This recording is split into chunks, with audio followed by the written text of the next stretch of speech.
Hello दोस्तों, क्या हाल चाल है। ये है आपके साथ देसी नियो। अ, ये प्री रिकॉर्डेड है, ये लाइव सेशन नहीं है।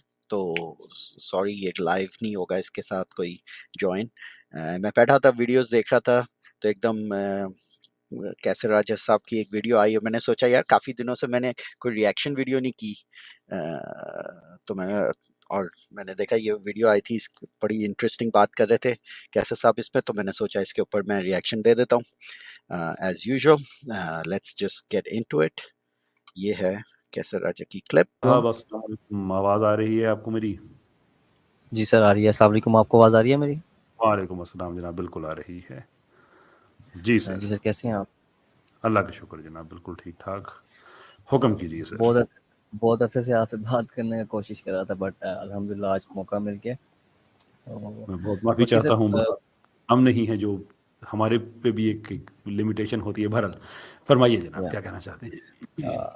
सर मेरे ना कुछ रिलेटेड क्वेश्चन है, बिकॉज हम लोग स्टडीज़ कर रहे होते हैं यहाँ पे, लाइक यूनिवर्सिटीज़ के अंदर, और बहुत हमारी डिबेट्स।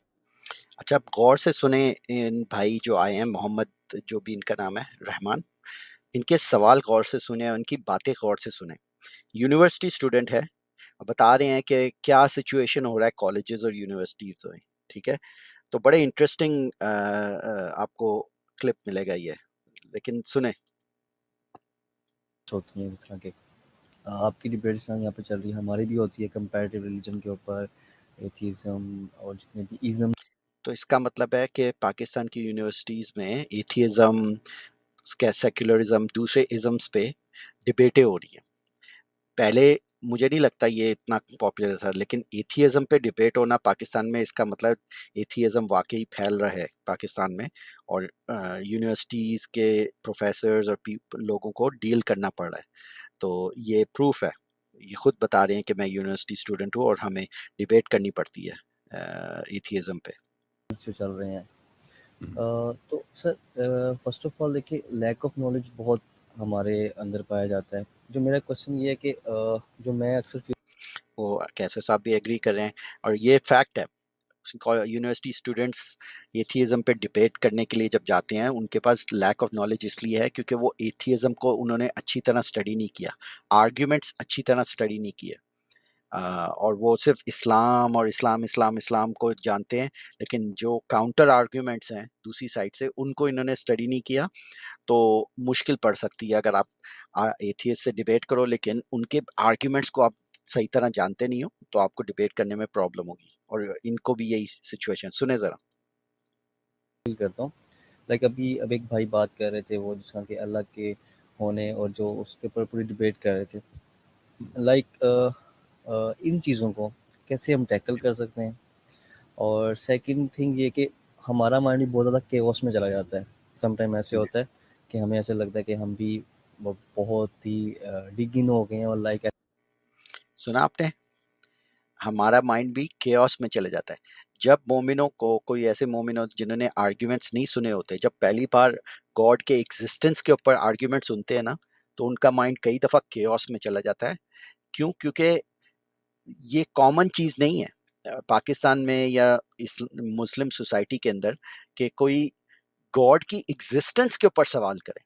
आई मीन फिरकाबंदी, ये वो, नमाज नहीं पढ़ते, ये वो बहुत सारे इश्यूज हैं जो लोग डिस्कस करते हैं वो, लेकिन गॉड के एग्जिस्टेंस के ऊपर डिबेट करना कि आखिरकार प्रूफ क्या है तुम्हारे पास, तुम्हारे अल्लाह का एक्चुअल एविडेंशियल प्रूफ, या किसी किस्म का किस तरह आर्ग्यूमेंट्स आपने कंस्ट्रक्ट किया है गॉड के प्रूफ का, वो आर्ग्यूमेंट्स लोगों को केओस में डाल देते हैं, क्योंकि उन्होंने कभी इस तरह के आर्ग्यूमेंट्स डील नहीं किए होते। ये एक नई चीज़ है, नई चीज़ लोगों को डील करने की पड़ रही है। तो इसलिए वो बंदा अपने मुंह से कह रहा है कि हम लोग जब ये सुनते हैं, डिबेट होता है, तो हम लोग केओस में चले जाते हैं। हमारा हमें ऐसा लगता है कि हमारी पोजीशन बड़ी डिगन हुई हुई है, कि हम लोग बस इंडोक्ट्रिनेशन की वजह से। आप सुने, दोबारा से मैं आपको सुनाता हूँ। ऐसे लगता है थिंग ये कि हमारा माइंड भी बहुत ज़्यादा केओस में चला जाता है। समटाइम ऐसे होता है कि हमें ऐसे लगता है कि हम भी बहुत ही डिग इन हो गए हैं, और लाइक ऐसे लगता है कि नहीं, सब कुछ कुछ नहीं है।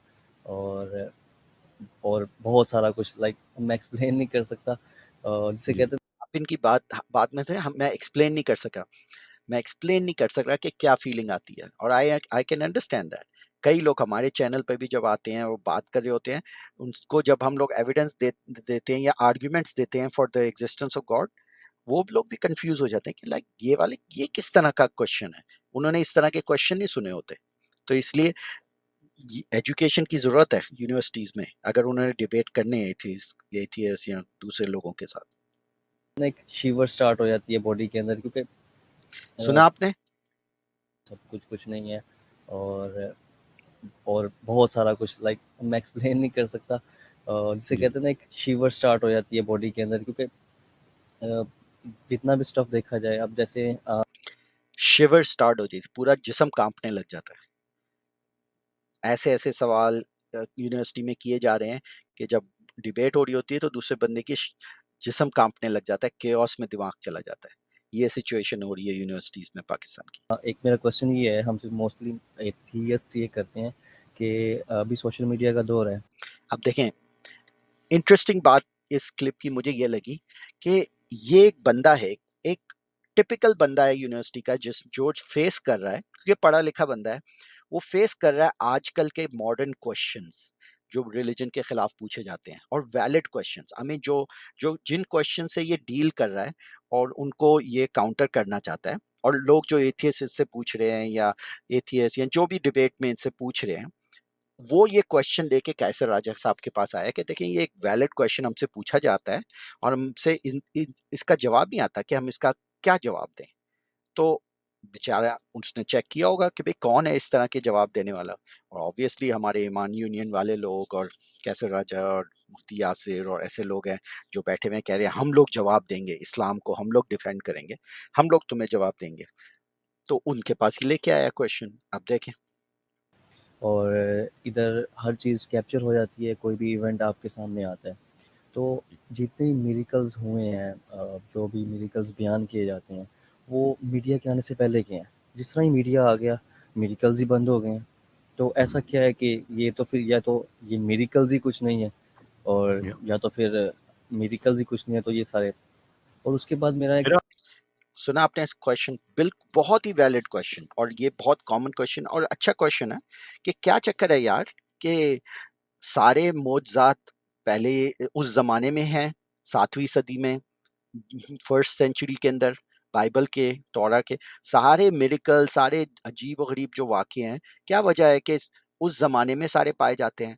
जब से कैमरा इन्वेंट हुआ, जब से वीडियो कैमरा और ऑडियो डिवाइसेज़ इन्वेंट हुई हैं, उस वक़्त से मिरेकल होने ही बंद हो गए? क्या ये क्या वीडियो कैमरे से पहले, सोशल मीडिया से पहले मिरेकल पे मिरेकल होते रहते थे, हर जगह, हर दूसरी गली में मिरेकल पे मिरेकल हो रहे थे, हैं?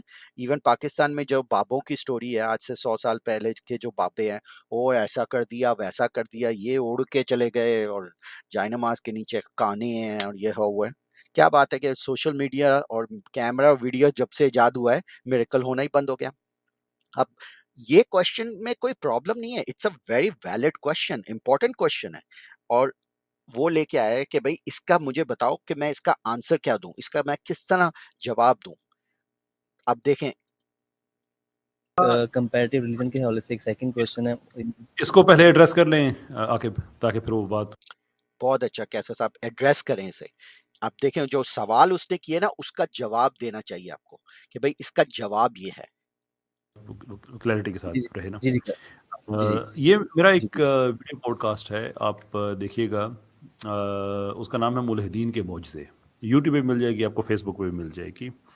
ये जो कहते हैं ना कि मोजज़े पहले होते थे अब नहीं होते, वो भाई आप लोगों के तो मोजज़े हर वक्त होते रहते हैं, सोशल मीडिया के दौर में भी होते रहते हैं।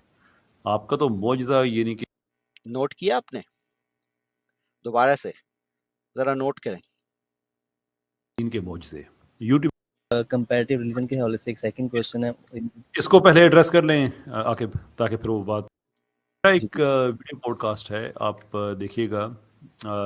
उसका नाम है मुल्हिदीन के मोजज़े। यूट्यूब पे मिल जाएगी आपको, फेसबुक पे भी मिल जाएगी। ये जो कहते हैं ना कि मोजज़े पहले होते थे अब नहीं होते, वो भाई आप लोगों के तो मोजज़े हर वक्त होते रहते हैं, सोशल मीडिया के दौर में भी होते रहते हैं। आपका तो मोजज़ा ये नहीं कि कायनात की रिटेंशन। नोट किया आपने? समझ गए आप? देख लिया आप? नहीं आपने नोट नहीं किया। मैं दोबारा से आपको दिखाऊं? नहीं, बोर हो जाओगे। जवाब देने के बजाय टोटल डिफ्लेक्शन, ये चीज आपको जो भी डिबेट करता है उनको सीखनी चाहिए कैसर राजा से, कि क्वेश्चन जो किया जाए कभी उसका जवाब डायरेक्टली ना दिया जाए, बल्कि जो क्वेश्चन कर रहा है उसको डिफ्लेक्ट करके किसी और चीज के ऊपर लगा दिया जाए। ठीक है ना? इसको कहते हैं द आर्ट ऑफ डिफ्लेक्शन। उसके अंदर आई थिंक कैसे सब एक्सपर्ट है, क्योंकि आप सुन सकते हो उन्होंने सवाल क्या किया। भाई मेरे से क्वेश्चन किया जाता है कि क्या मेरेकल जो पहले होते थे अब क्यों नहीं होते। ठीक है? किस मिरेकल की बात कर रहा है वो? इस्लामिक मिरेकल, रिलीजियस मिरेकल, जो ये वाली चीजें हैं उसके बारे में। Very direct question, clear. जवाब क्या दिया उन्होंने? आप उनसे पूछे कि मुल्हिदों के, एथियसों के तो मिरेकल अभी भी हो रहे हैं, और अब टोटल डिफ्लेक्शन पे चले गए उसे व्हाट अबाउटिज्म पे। हमारे जो तुम्हारा सवाल है मिरेकल का उसको तो छोड़ो, what about their miracle, what about that miracle, what about that. ये कहलाता है the art of deflection. And this is, आप लोगों ने नोट नहीं किया, लोग नोट नहीं करते जब सुन रहे होते हैं इस तरह के लेक्चर। ये बड़ी नुआंस चीज है, और एक बड़ा एक्सपर्ट होना चाहिए कि आप से जो सवाल किया जाए उसको इतने स्मूथ तरीके से डिफ्लेक्ट करके दूसरी तरफ ले जाया जाए कि जो ओरिजिनल सवाल है वो उधर का उधर ही रह जाए, उसका जवाब मिले ही ना, और सवाल दूसरी तरफ लेके उस एरिया में ले जाओ जहां आपने पट्टी पड़ी हुई है, आपने रट्टे किए हुए हैं 4-5 फैक्ट की, उस डायरेक्शन में ले जाओ क्वेश्चन को, कि भाई वो जो रटी हुई चीजें हैं वो मैं दोहराऊं तो ऐसा लगे कि बहुत सारी मैं इंफॉर्मेशन दे रहा हूं, जबकि वो जो एक्चुअल सवाल था उसका जवाब था ही नहीं, उसका जवाब दिया ही नहीं। नोट करें। के लिए मेरा जी एक वीडियो पॉडकास्ट है, आप देखिएगा। उसका नाम है मुल्हिदीन के मोजज़े। यूट्यूब पे मिल जाएगी, आपको फेसबुक पे भी मिल जाएगी। ये जो कहते हैं ना कि मोजज़े पहले होते थे अब नहीं होते, वो भाई आप लोगों के तो मोजज़े हर वक्त होते रहते हैं, सोशल मीडिया के दौर में भी होते रहते हैं। आपका तो मोजज़ा यानी कि कायनात की रिटेंशन के लिए जो अब वही, अब कायनात का रिटेंशन पे चले गए, जो रटी हुई चीजें हैं, फोर्स फोर्स बैलेंस्ड है तो ये यूनिवर्स कैसे एक्सपैंड, वही जो 4-5 लाइनें रटी हुई हैं, अब वही वाला ही दोहराना दोबारा से। अट्रैक्टिव और रिपल्सिव फोर्स का बैलेंस है, आपके नज़रिए के मुताबिक ऑटोमेटिक चल रहा है, हर लम्हे में चल रहा है। कायनात तेज़ी के साथ बढ़ रही है और बढ़ने की रफ्तार तेज़ होती जा रही है, तेज़ तर होती जा रही है। इसके बावजूद कायनात अपनी जगह पे खड़ी है, ना ये खुद में कोलैप्स होती है, ना ही ये इतनी रैपिडली एक्सपैंड होती है। मैं उसके क्वेश्चन में कुछ मेंशन था कायनात की एक्सपेंशन के बारे में ही नहीं, उसका क्वेश्चन था कि सोशल मीडिया होने, कैमरा होने की वजह के बाद से मिरेकल अब क्यों नहीं हो रहे, रिकॉर्ड क्यों नहीं हो रहे। ओके, क्वेश्चन ये था, और जवाब क्या आ रहा है? और रिपल्सिव फोर्स और अट्रैक्टिव फोर्स इतनी है कि एक्सपैंड हो रही है, वही जो एक लाइनें हैं जो सुनने में बड़ी जबरदस्त लगती हैं, वो याद की हुई हैं, तो चलो वो वाला जवाब दे दो, वो आंसर दे दो, जबकि ओरिजिनल क्वेश्चन वैसे का वैसे ही रह गया। कि सब कुछ जल के राख हो जाए, ऑटोमेटिकली हो रहा है। कार्डियोवैस्कुलर सिस्टम इज वही जस्ट अबाउट, हम पुरानी उसे अपनी बात, कार्डियोवैस्कुलर आंख कैसे बनी। कैसे राजा साहब बड़े जबरदस्त तरीके से आंसर करते हैं जवाब, लेकिन जो सवाल किया जाता है उसका जवाब नहीं दे रहे। बेसिकली इनका, बेसिकली ये जितने भी एग्जांपल देंगे ना, इनके पास वो 4-5 रिकॉर्डेड आंसर्स हैं, वो हर बार बारी में वही वाली सेम जवाब देते हैं। बेसिकली अल्टीमेट इनका क्या है? मुझे नहीं समझ आता एक्स कैसे होता है, इसका मतलब खुदा।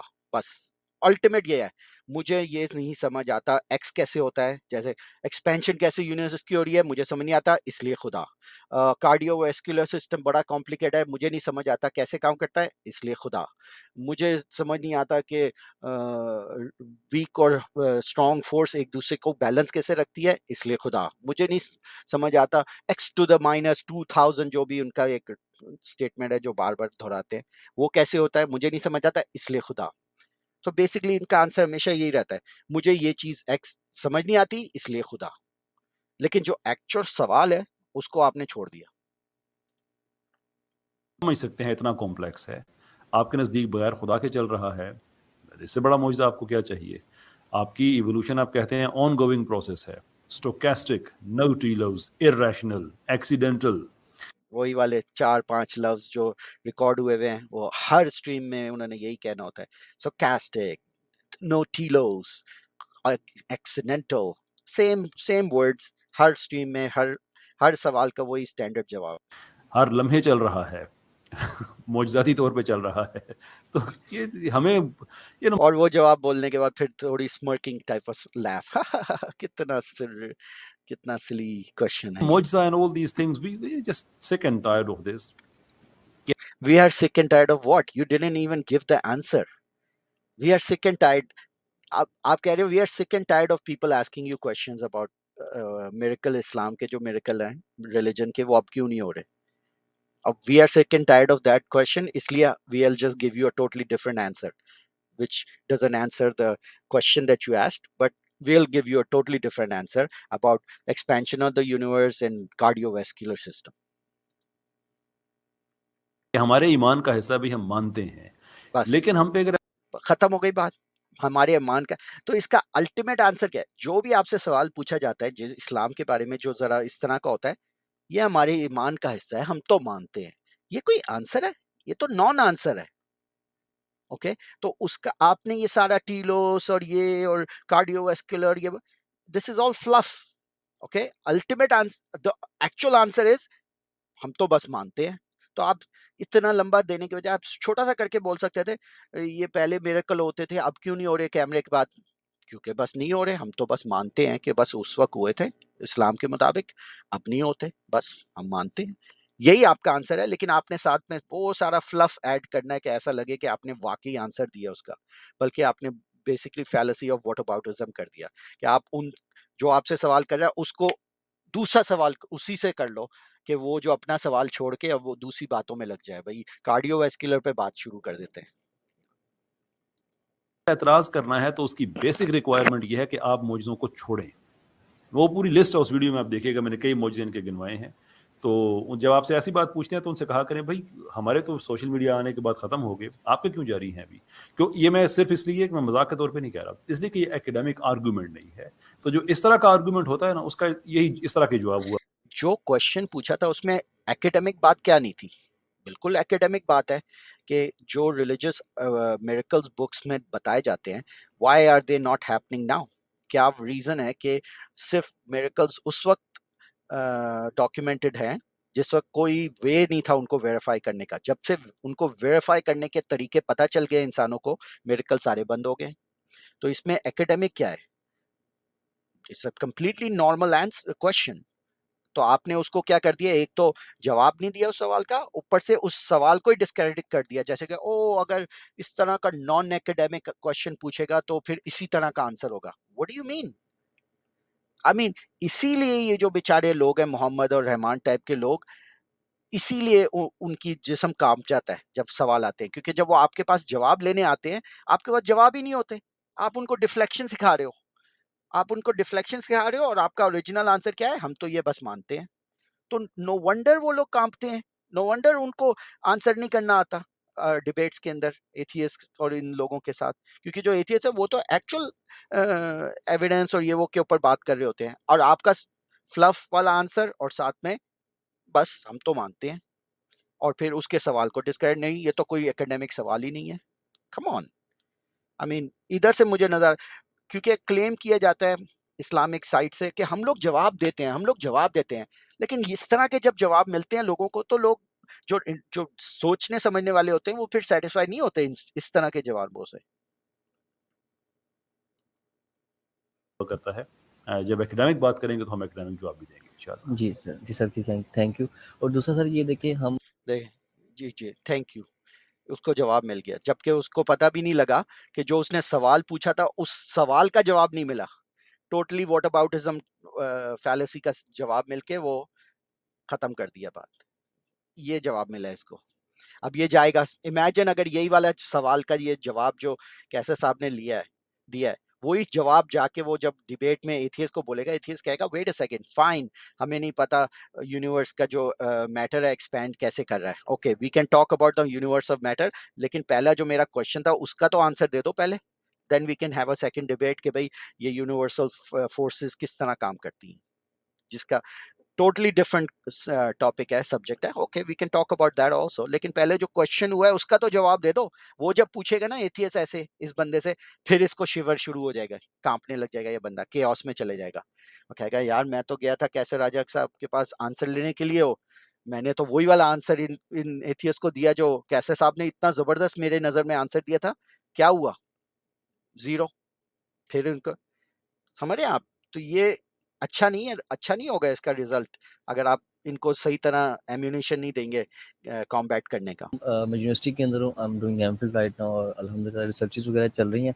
तो जो हम लोग अपना लिटरेचर पढ़ते हैं, जिस तरह के जी हमारे पास जो रिसर्चेस आती हैं, जिस तरह की अगर आप सीएसएस की तैयारी करने के लिए कुछ बुक्स वगैरह चूज़ करते हैं, तो सर वो टोटली ऐसे लगता है कि उसके अंदर हमें एवोल्यूशन और क्रिएशन ऑफ ह्यूमन और ये सारी चीज़ें ऐसे पढ़ाई जा रही होती हैं, पढ़ रहे होते हैं हम लोग या रीड कर रहे होते हैं, तो हमारा completely different point of view बनने लग जाता है।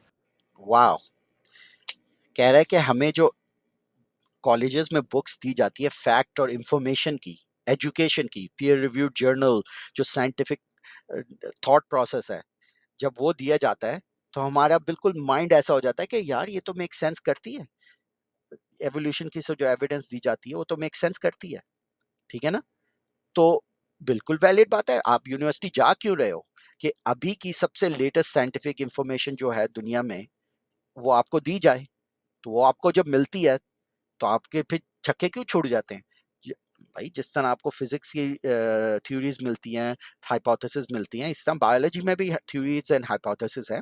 और इस वक्त सबसे ज्यादा एक्सप्लेनेटरी पावर के साथ जो थीसिस जो थ्योरी है वो है evolution by natural selection. Okay, क्या परफेक्ट है? नो, परफेक्ट नहीं है, ऑफ कोर्स उसमें भी फ्लॉज हैं, उसमें भी इश्यूज हैं, लेकिन फिलहाल उस थ्योरी जो जो वो वाली थ्योरी जितनी एक्सप्लेन करती है evolution by like diversity of life, कोई और थ्योरी इतनी एक्सप्लेन नहीं कर सकती, इवन विद द फ्लॉज।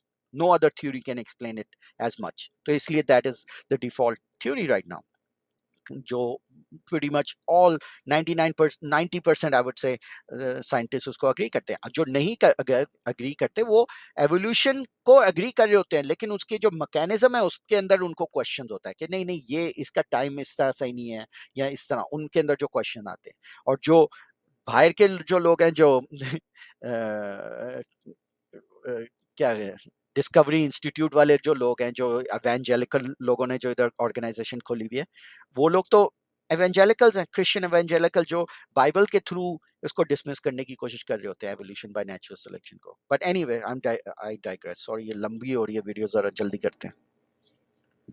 और एक इस तरह लगता है कि जिस तरह के जो मॉरल वैल्यूज़ होती हैं, मतलब कि ये हमारी डिबेट चलती रहती है तो बहुत सारे लोगों के साथ, ये मॉरल वैल्यूज़ होती हैं, ये सोसाइटी डिसाइड करती है।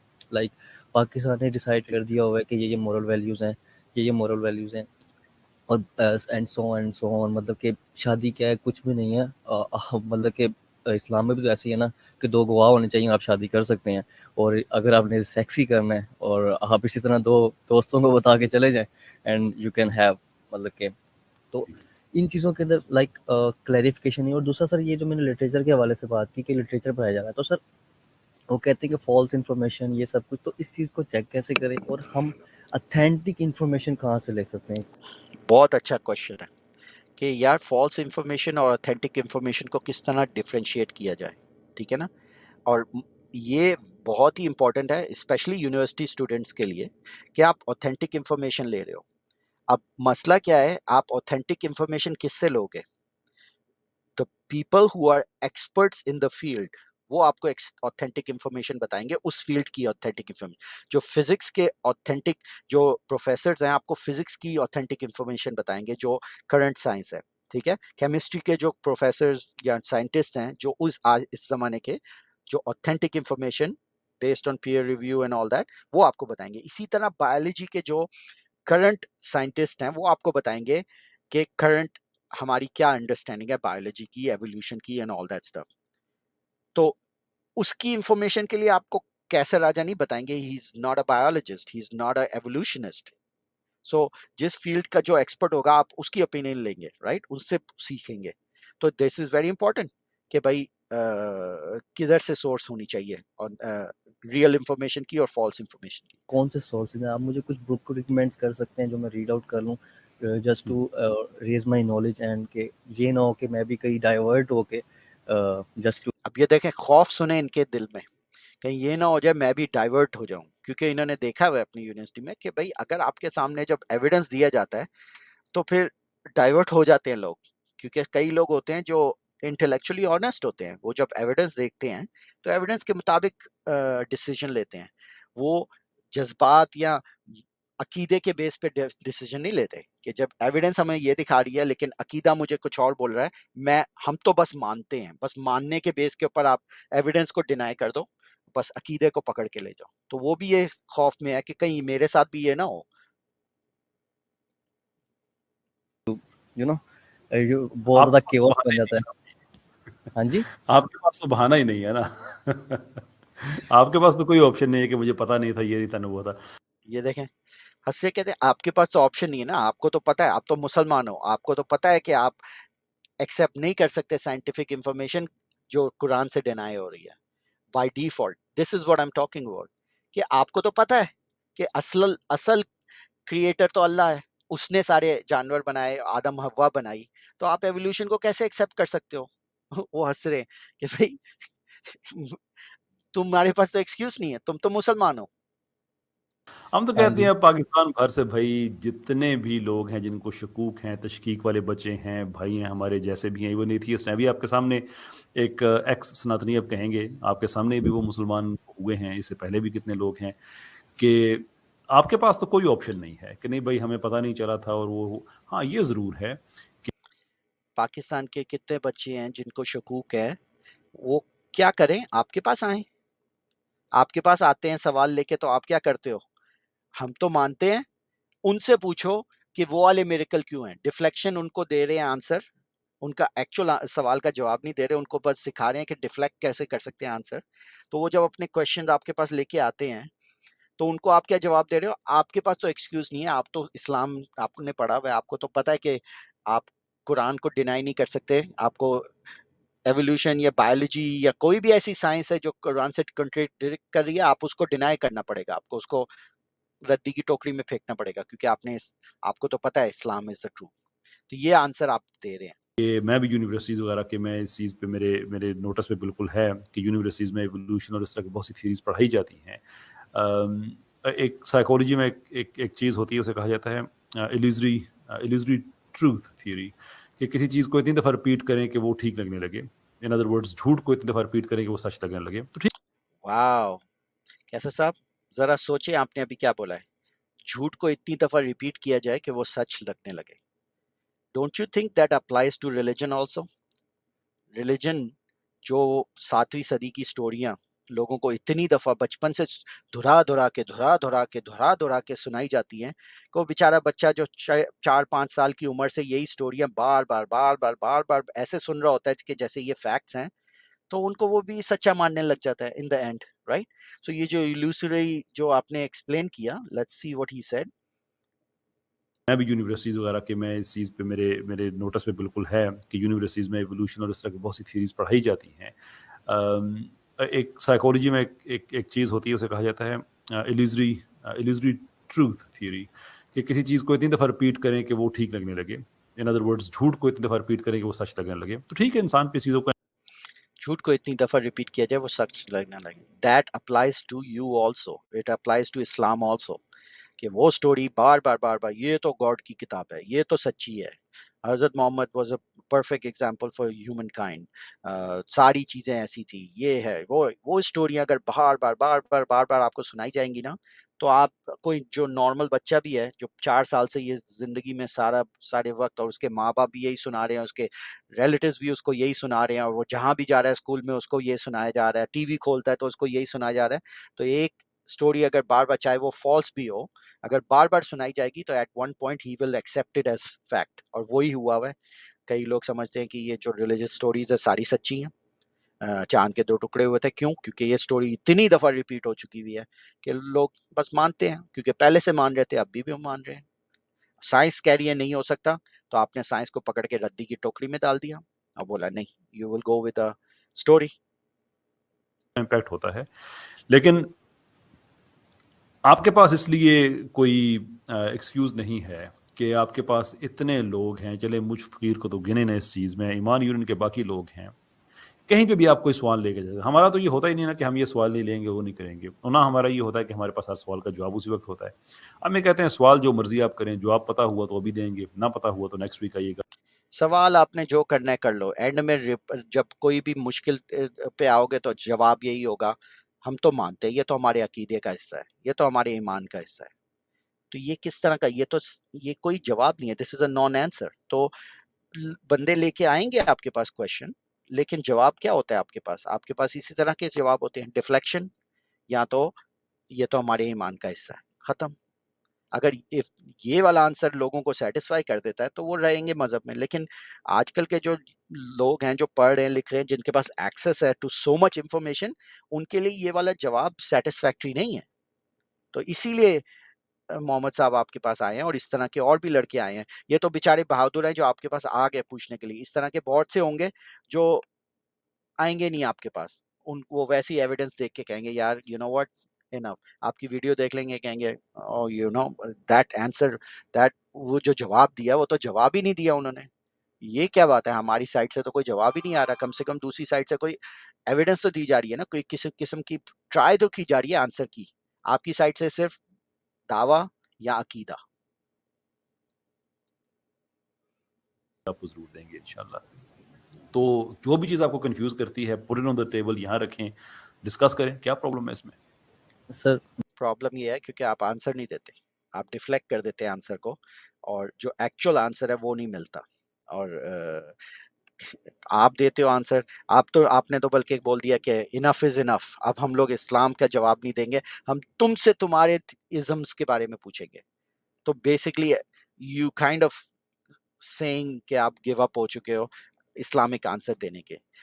तो लोग क्या करेंगे फिर, यू नो इस्लाम के जो क्वेश्चन, इस्लाम पे जो डाउट्स आते हैं ना या क्वेश्चंस आते हैं, उनके लोगों को आंसर चाहिए होते हैं।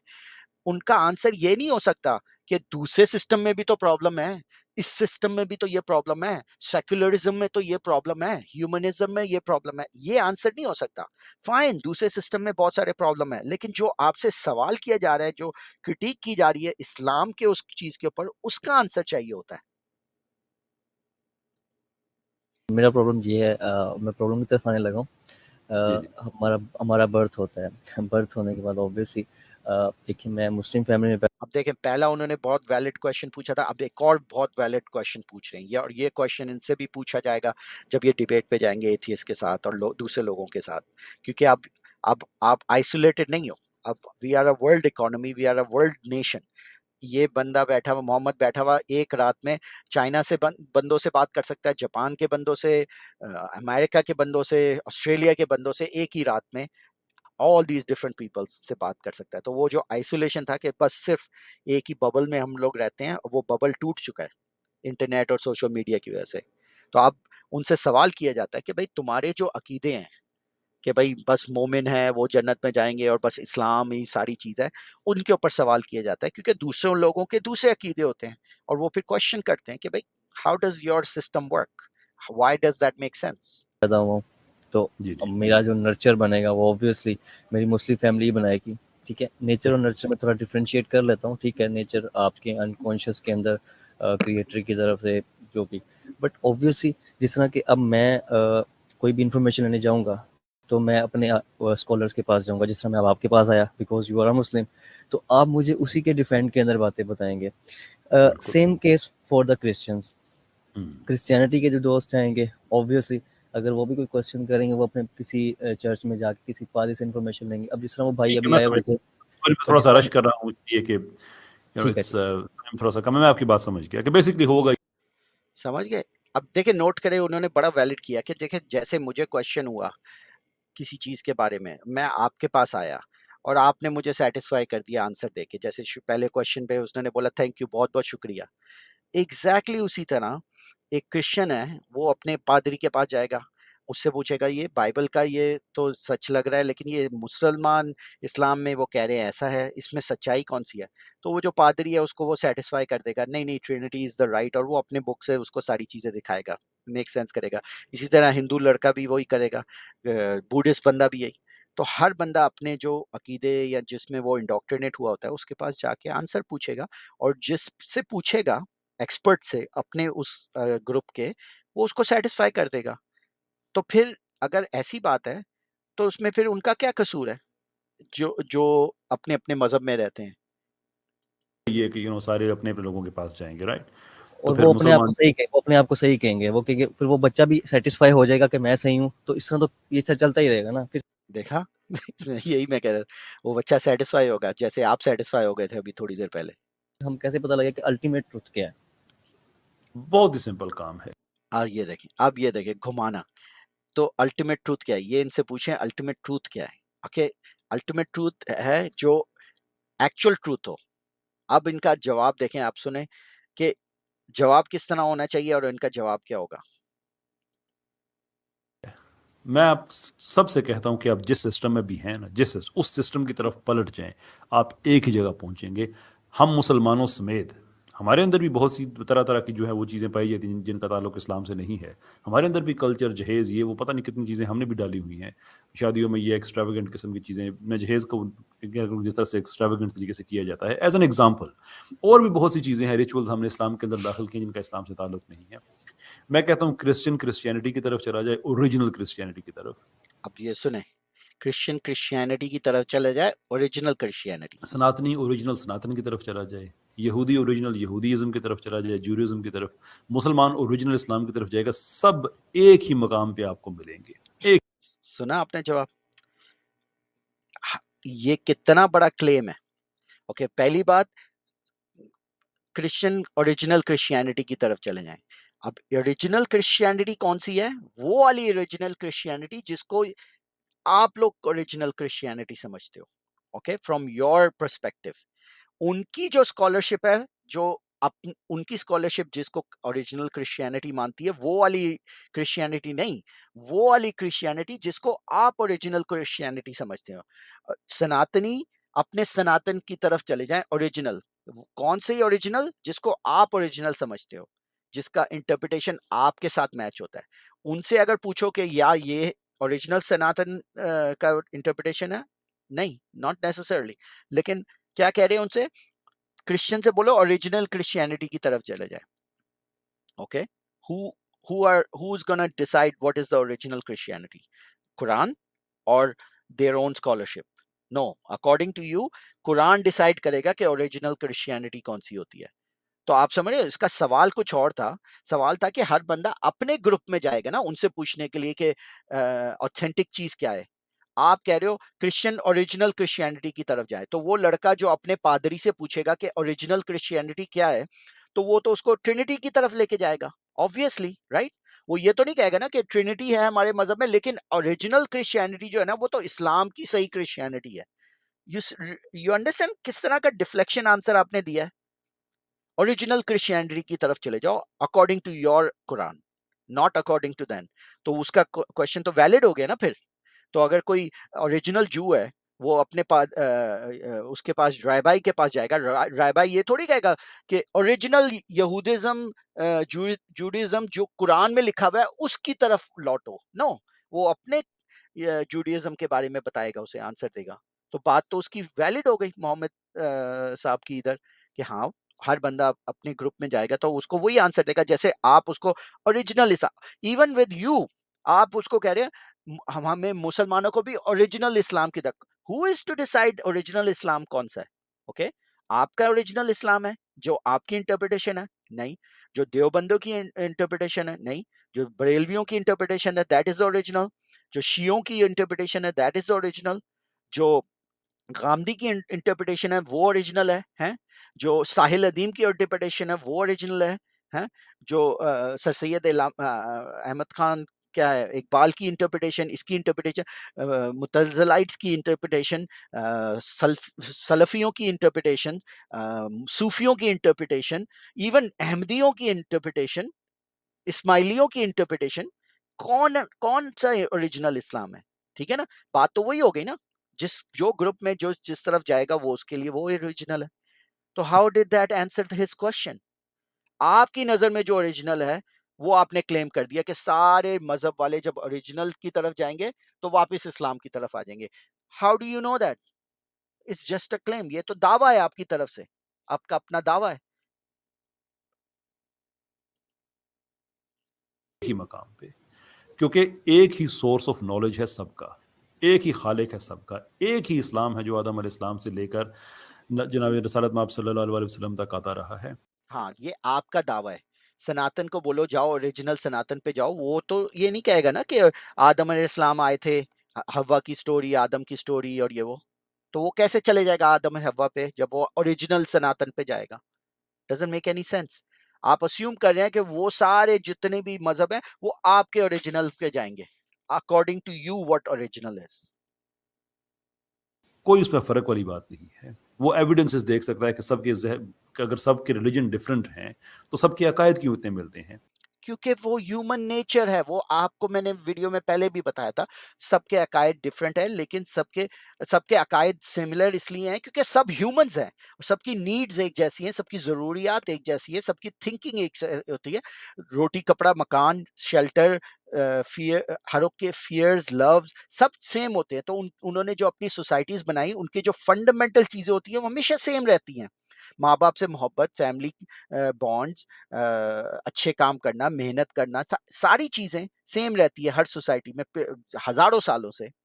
उसका ये थोड़ी मतलब कि लाइक आपका जो थ्योरी है वो नहीं, वो एक गॉड ने सबने नहीं, it is the instinct of, ये बायोलॉजी इसको बेहतर आंसर करती है बनिस्बत आपकी स्टोरीज। स्टोरीज इनको सही तरह आंसर नहीं करती, बायोलॉजी इनका आंसर बेहतर देती है। ये तो हो सकता है कोई बंदा कहे कि इस दुनिया में हम अच्छा निज़ाम कायम करना चाहते थे, इसलिए रिलीजन ने कलेक्टिवली ये किया, लेकिन रिलीजन ने हेयर आफ्टर का कॉन्सेप्ट क्यों दिया? उसकी तो कोई वजह नहीं बनती। रिलीजन ने हेयर आफ्टर का कॉन्सेप्ट नहीं दिया, इंसानों के पास हेयर आफ्टर का कॉन्सेप्ट आया जिसको उन्होंने आगे रिलीजन के अंदर कन्वर्ट कर दिया। You understand? क्योंकि कोई भी मरना नहीं चाहता, तो हर एक के वो जो एक्सिस्टेंशियल क्वेश्चन है कि मरने के बाद क्या होगा, ओ मेरी माँ मर गई है, मैं फिर भी उससे मिलना चाहता हूँ। उन उन आइडियाज ने, उन फीलिंग्स, क्योंकि ये एक यूनिवर्सल फीलिंग्स है किनशिप की, उन फीलिंग्स ने इन स्टोरियों को डेवलप किया कि नहीं नहीं फिक्र नहीं करो, मरने के बाद भी तुम्हें जिंदगी मिलेगी, मरने के बाद तुम अपनी माँ से मिल लोगे। और हर सोसाइटी में इन्हीं फीलिंग्स ने स्टोरीज जनरेट की और वो स्टोरीज आगे चल के रिलीजन्स बनी, फोकलॉर्स बने और रिलीजन बने। I mean this is known information. उसको आप अपने लिहाज से आपने रिलीजन का थप्पा डाल दिया कि रिलीजन ने ये चीजें डाली हैं। नहीं, रिलीजन ये लेके नहीं आया, रिलीजन ने इन चीजों को हाईजैक करके अपने अंदर ले लिया और क्लेम कर लिया कि हमारी तरफ से आया, जबकि ये चीजें पहले से थी। इस दुनिया में अपनी अच्छा रहना है ना। तो अगले जहाँ की तो कोई तुक ही नहीं बनती थी, लेकिन इसके बावजूद भी वो पाया जाता है, वो मौजूद है। नंबर ऑफ अदर एविडेंसेस इस तरह के हम इकट्ठे कर सकते हैं। There is absolutely nothing in कोई जिस और ये बहुत खतरनाक स्टेटमेंट है और ये कैसर साहब कई दफा करते हैं। Be careful. आपने स्टार वॉर्स देखी है? और उसमें वो कहता है only the Sith speak in absolutes. जो बंदा आपको एब्सोल्युटली ऐसी बातें करते हैं जब भी, तो हमेशा आप समझ लो उनका माइंड बहुत क्लोज्ड होता है, क्योंकि they have a very fixed mind के बस एब्सोल्युटली ये बात ऐसी है। Never be like that. Always keep your mind open to maybe you are wrong, maybe I am wrong, I admit it, but never be like so कट्टर in your thinking के बस absolutely ऐसा कभी नहीं हो सकता। There is no absolutes in this world.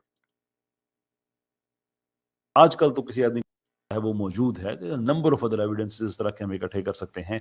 There is absolutely nothing in कोई जिस और आजकल तो किसी आदमी के पास ये कोई एक्सक्यूज सिरे से हो ही नहीं सकती, सिरे से नहीं हो सकती, क्योंकि जितने ज्यादा लोग एक सिस्टम्स को चेंज करते हैं आगे पीछे। आजकल सही कह रहे हैं, आजकल तो एक्सक्यूज हो ही नहीं सकती। कौन है जिसके पास गूगल नहीं है? कौन है जिसके पास इंटरनेट नहीं है? आजकल तो आपके पास एक्सक्यूज ही नहीं है कि आप इग्नोरेंस में रहो। सारी हदीसें, सारी कुरान की तशरीयाँ, स्टोरीज, दूसरे रिलीजन की स्टोरीज, हिस्ट्री, ह्यूमन की डेवलपमेंट की स्टोरी, बायोलॉजी की, एवोल्यूशन अगर आपको नहीं पसंद या पसंद है, सारी इंफॉर्मेशन अवेलेबल है। तो आजकल तो एक्सक्यूज नहीं हो सकता कि आप इंडोक्ट्रिनेशन के पीछे छुपे रहो कि नहीं मुझे बचपन से ये बता दिया गया है तो बस यही मैं मानूंगा।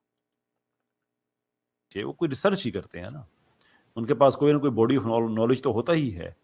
सवाल ये है कि एक यहूदी, और कुरान का भी ये फैसला है कि आपको अगर पता है और आपने रिफ्यूज कर दिया तो आपको सजा और मिलेगी। हाँ, ये कुरान का दावा है, which is just a story according to lot of people. Only मुसलमान think that this is not a story. बाकी सारे जो लोग हैं इसको सिर्फ स्टोरी समझते हैं। आप लोग मुसलमान सिर्फ समझते हैं कि ये स्टोरी नहीं है।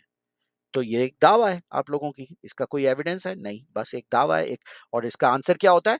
ये हमारे ईमान का हिस्सा है। तो बोलो फिर, ईमान के बेस पे आप बात कर रहे हो, ये कोई फैक्चुअल बात नहीं कर रहे, ये कोई एब्सोल्यूट बात नहीं है। जैसे आपने कहा था एब्सोल्युटली, ये कोई एब्सोल्यूट बात नहीं है। This is just a claim, this is just a belief from faith, evidence through faith, not through anything else. So इसको फिर आप एब्सोल्यूट कैसे करोगे?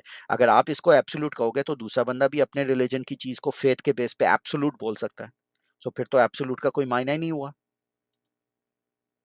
लेकिन जिस आदमी ने अपने किसी भी मजहबी फिगर के पास चला गया है और उस मजहबी फिगर वाले ने उसको बात गलत बताई है, गलत कैसे बताइए? आपके लिहाज से गलत है ना, उसके लिहाज से तो गलत नहीं है। थिंक अबाउट इट, उसने यही कहा था कि वो अपने पादरी पे जाएगा और उसको सेटिस्फाई करेगा, क्योंकि वो उसको तो गलत नहीं मानता, पादरी या रैबाई तो गलत नहीं मानता ना जो वो बता रहा है।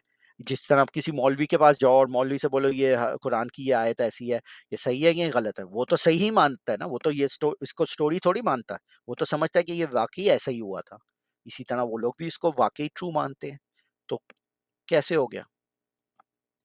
तो उस मजहबी फिगर वाले से सवाल पूछना चाहिए कि भाई आप क्यों गलत बातें ऐसी बताते हैं जिनको आप आपके मजहबी फिगर से पूछे, क्यों या मुफ्ती यासिर साहब आप क्यों गलत बता रहे हो लोगों को?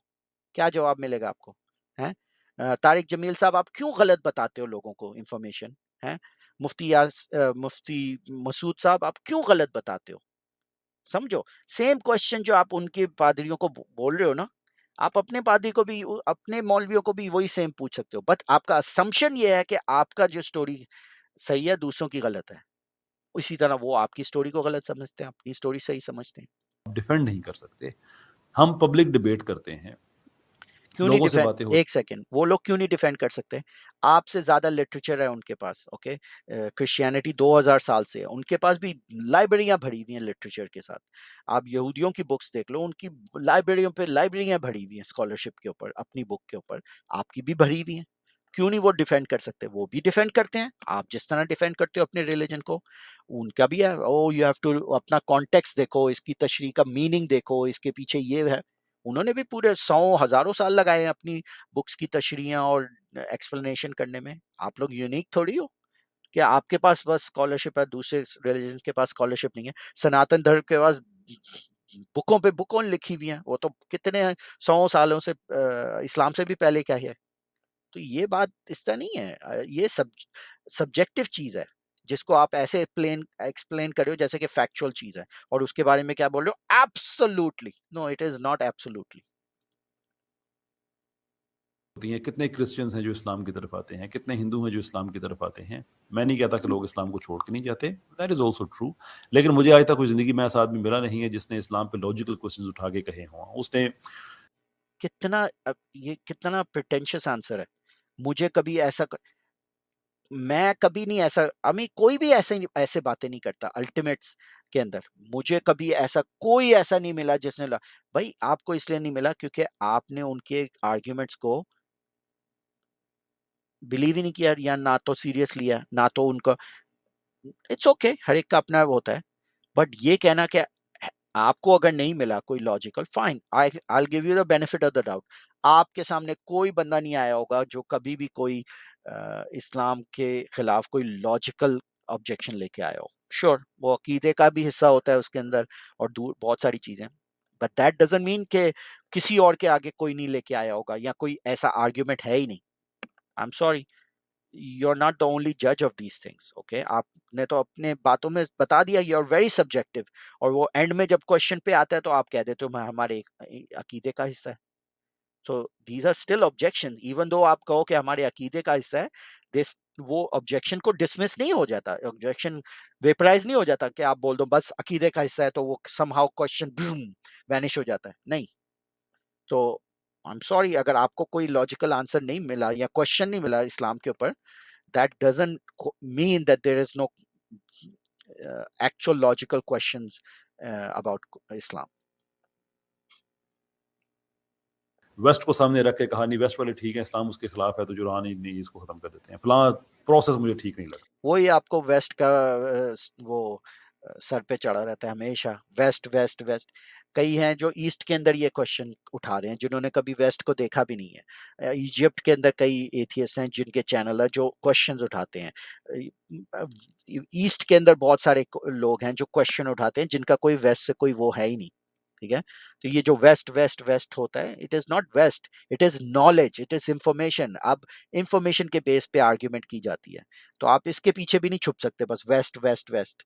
It's not that, it's I mean sorry, लंबा कर रहा हूँ मैं वीडियो।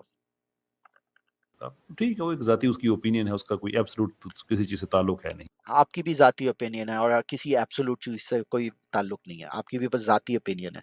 तो जिस तरह आप दूसरे को डिसमिस कर सकते हो, आपको भी आपकी भी जो ओपिनियन है उसको इजीली डिसमिस कर दिया जा सकता है। ये तो आपकी पर्सनल ओपिनियन है। तो इसलिए आजकल की दुनिया में ये कोई एक्सक्यूज किसी के लिए नहीं है। हाँ, जिस तक इस्लाम पहुंचा ही नहीं, ये जो सारी जिंदगी मिसगाइडेड ही रहा, उसके लिए तो अल्लाह ताला ने कि कोई ऐसी इस्लाम में बात ही नहीं है कि उसको कोई ऐसी सजा मिलेगी या क्या, उसको से वहां पूछ लिया जाएगा, बताओ भाई तुम्हारा क्या व्यू है।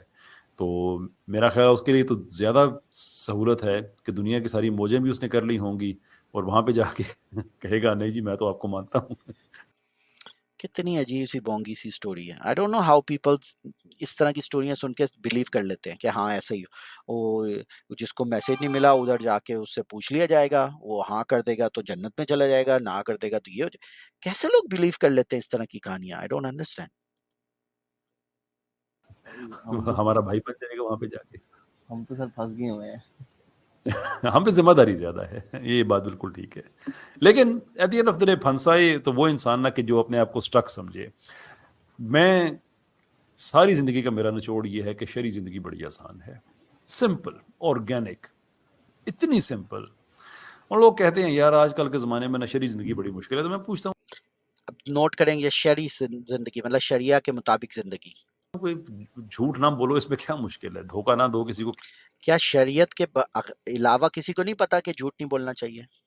How does that, how is that शरी जिंदगी? दैट इज अ नॉर्मल जिंदगी, a good life, okay? It doesn't have to be शरीयत, right? शरीयत ने आपको बताया झूठ नहीं बोलना, इसका मतलब है कि अगर शरीयत ये नहीं बोलती तो आप झूठ बोल रहे होते हर जगह। ऐसी तो कोई बात नहीं है। ओ, जिन लोगों में शरीयत नहीं है वो सारे झूठ ही बोलते हैं, ऐसी भी कोई बात नहीं है।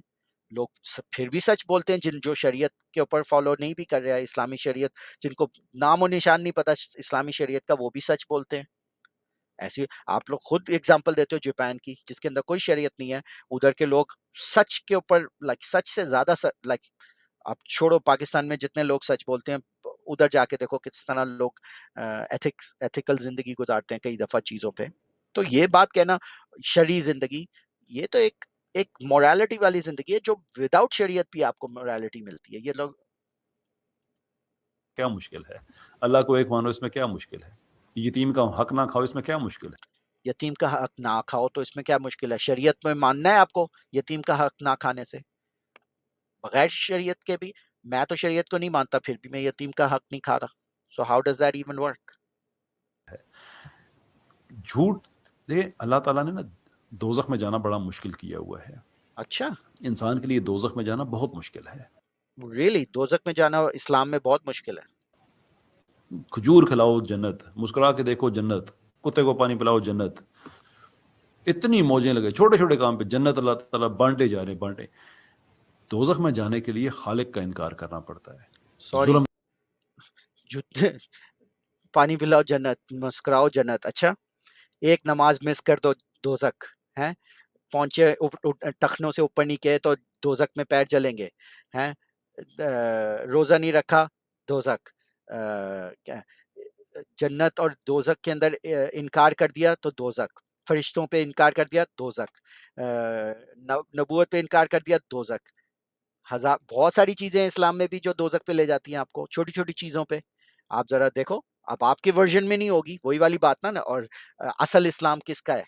हैं? छोटी छोटी बातों पे आप सल्फियों से पूछो, दोजक है, दोजक में जलाया जाएगा।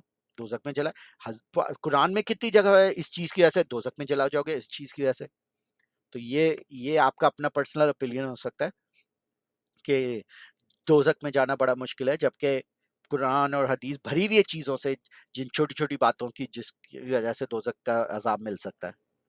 आपके अपने मौलवी, आपके अपने जो लोग हैं जो फ्राइडे के खुतबे करते हैं, उन पे जाके सुने। हर दूसरी चीज में वो आपको बताते हैं दोजक में जलोगे, ये करेगा तो दोजक में जलोगे, दोजक में जलोगे। तो आप किस बेस पे कह रहे हो? हाँ ऑफ कोर्स उनका इस्लाम सही नहीं है, आपका इस्लाम सही है, जो आपका वर्जन है इस्लाम का, जो आपकी इंटरप्रिटेशन है वो सही है, उनका गलत है ऑब्वियसली। करना पड़ता है, कत्ल करना पड़ता है, सिस्टम के अंदर करप्शन लेके आनी पड़ती है, यतीम का माल खाना पड़ता है। ये वो सारी चीज़ें जो इंसान की नेचर में उस तरह से उसकी, यानी कि इंसान की नेचर में इनकरेजिंग नहीं है। आओ, अगर इंसान की नेचर में ये इनकरेजिंग नहीं है तो इसका मतलब है कि ये दूसरे कल्चर्स में भी ये सेम है, क्योंकि इंसान हर जगह सेम है। तो गलत काम करना, कत्लो गालत करना हर जगह बुरा समझा जाता है। तो इसके लिए आपके इस्लाम की शरीयत की जरूरत नहीं है। It is a default by human nature. जो बंदा कत्ल करेगा वो सोसाइटी में रह नहीं सकेगा, उसके लिए पैरामीटर्स हैं, इसलिए वो सोसाइटी आगे चल ही नहीं सकती जिस सोसाइटी में सारे कातिल होंगे। I mean think about it. तो ये तो एक डिफॉल्ट इंस्टिंक्टिव चीज है। उसके लिए शरीयत की क्या जरूरत है आपको? शरीयत तो नहीं आपको बताती कि मर्डर ना करो, शरीयत तो नहीं बताती कि आपको छोटे बच्चों के साथ ज्यादती करो, राइट? आपको खुद पता है कि आपको नहीं ये करना चाहिए, लेकिन आपने, शरीयत ने उसको हाईजैक कर लिया, उस मोरालिटी को अपने अंदर डाल के बोला नहीं ये हमारी तरफ से आ रही है। आई एम सॉरी, ये एक नॉर्मल चीज है, नेचुरल चीज है। गुनाह तो इंसान के नेचर में होता है, लेकिन इनकरेजिंग नहीं होता, खुद इंसान को रोक रहा होता है। सूरह शम्स में अल्लाह ताला ने इस बात को बताया भी है। तो हम एक्चुअली इतना मुश्किल काम नहीं है ये। हाँ, मुश्किल उस वक्त होता है जब हम सिस्टम्स को गड़मड़ करके फिर चाहते हैं कि खुद ही एक रेसिपी नहीं बनाए, तो फिर तो जाहिर सी बात है मुश्किल ही लगेगी ना हमें। इजाज़त ले लूँगा आपसे सर, और जी वो सर, बस भाई बस मुझे बुक्स बता दें। मैंने आपसे पूछा कोई बुक्स बता दें जो मैं रीड आउट कर लूँ, और कुछ चीज़ें like sort of knowledge psychology के लिहाज से, एवोल्यूशन के हवाले से, जो हम डिफेंड के तौर पे और उनके ही एविडेंस को हम निगलेक्ट कर सकें। उनके ही एविडेंस लेके निगलेक्ट कर सकें। आप हमें कोई ऐसी बुक बता दें जो हम उन्हीं की किताबों के अंदर से उनके ऊपर उनके खिलाफ यूज कर सकें। देखिए, ये जो आप ढूंढ रहे हो किताबें, ये आप अपने नॉलेज के लिए नहीं ढूंढ रहे, ये आप अपने इस्लाम को डिफेंड करने के लिए ढूंढ रहे हो। देखो कितना फर्क है। एक एजुकेटेड पर्सन को किताबें इसलिए नहीं ढूंढनी चाहिए कि वो कौन से उसमें से आर्ग्यूमेंट निकाले जिससे वो एथियस्ट को या एवोल्यूशन को झूठ साबित कर सके, या सेक्युलरिज्म को झूठ साबित कर सके। नहीं, उसको किताबें चाहिए, होनी चाहिए नॉलेज के लिए, जो ऑथेंटिक नॉलेज है, जो एक्चुअल नॉलेज है। चाहे आपका कुरान उनके साथ अग्री करे या ना करे, नॉलेज आपको इंडिपेंडेंट रखनी चाहिए, उस चीज से, अपने अकीदों से इंडिपेंडेंट रखनी चाहिए। लेकिन देखो, मुसलमान होने के बेस पे आप क्या उनसे पूछ रहे हो? हमें मुझ बस कुछ एमिनेशन दे दो, हम लोग इन एथियस्ट के खिलाफ यूज कर सकें कि हमारा ईमान बच जाए। लेकिन सॉरी, इस तरह के अगर जैसे अभी आपको जवाब दो मिले हैं, दो तीन, अगर इसी तरह के जवाब मिले तो मिस्टर मोहम्मद रहमान, आपका भी ईमान खतरे में आ सकता है थोड़े अरसे में, अगर आप यूनिवर्सिटी में ज्यादा इन एथियस्टों से बात करोगे तो। मुझे थोड़ा-सा टाइम दीजिएगा, मैं इंशाअल्लाहुल अज़ीज़ अगले कुछ महीनों में बहुत ही आसान अल्फाज में ये इश्यूज़ मैं एड्रेस कर रहा हूँ पब्लिकेशंस की सूरत में। मैं बुक्स बहुत कम होता है मैं कोई रिकमेंड। चलें, बाकी तो बस बुक्स की और फिर उसके बाद खुदा हाफिज कर दिया, तो दैट्स इट। सो ओवरऑल कैसा लगा आपको मेरा रिव्यू? जैसे मैं कहता हूँ, कैसे राजा साहब is a expert at debating. आप इनसे सीख सकते हो कि दूसरा बंदा जब आपसे सवाल पूछे तो उस सवाल को आपने किस तरह डिफ्लेक्ट करना है, और जवाब कुछ और देना है, सवाल कुछ और किया गया था, जवाब कुछ और आपने देना है, और आपने किस तरह, और वो जवाब के अंदर आपको जीत मिल जाएगी। अगर आप कैसर राजा साहब की टेक्निक यूज करोगे, आप जीत सकते हो डिबेट में। लेकिन एंड ऑफ द डिबेट आपने एक्चुअली जवाब नहीं दिया होगा सवाल का, आपने डिफ्लेक्ट करके कुछ और करके जब डिबेट जीत जाओगे आप। वो तो है, आप अगर ये टेक्निक फॉलो करोगे तो आप डिबेट जीत सकते हो, लेकिन आपको नॉलेज कोई गेन नहीं होगी उस लिहाज से, ठीक है ना? बट अगर आपको मेरा ये रिएक्शन अच्छा लगा, लेट मी नो। अगर इन चीज़ों में मैंने कोई गलत बात की है, मैं पर्सनालिटी की बात नहीं कर रहा, कैसे राजा के बारे में बात नहीं कर रहा, मैं सिर्फ कर रहा हूँ जो आर्ग्यूमेंट्स पेश की गई थी इस क्लिप क्लिप में, मैं उन आर्ग्यूमेंट्स के बारे में और जो एविडेंस और ये वो बात की गई थी उसके बारे में। पर्सनालिटी के लिहाज से I have no problem, Kaiser Raja अपना काम कर रहे हैं, he is expert in what he is doing and that's great, no problem. मैं उनको ऑल ड्यू रिस्पेक्ट देता हूँ एकेडमिक के लिहाज से। So nothing about personality, but definitely you have to be careful. जब आप सुन रहे हो जवाब, आप गौर करो कि जो सवाल किया गया है उसका जवाब दिया गया है या नहीं, या उस सवाल को ही ट्विस्ट करके कुछ और डायरेक्शन में ले दिया जाता है, और ये मैंने कई दफा नोट किया है। चलें ठीक है, with that thank you very much for listening, take care.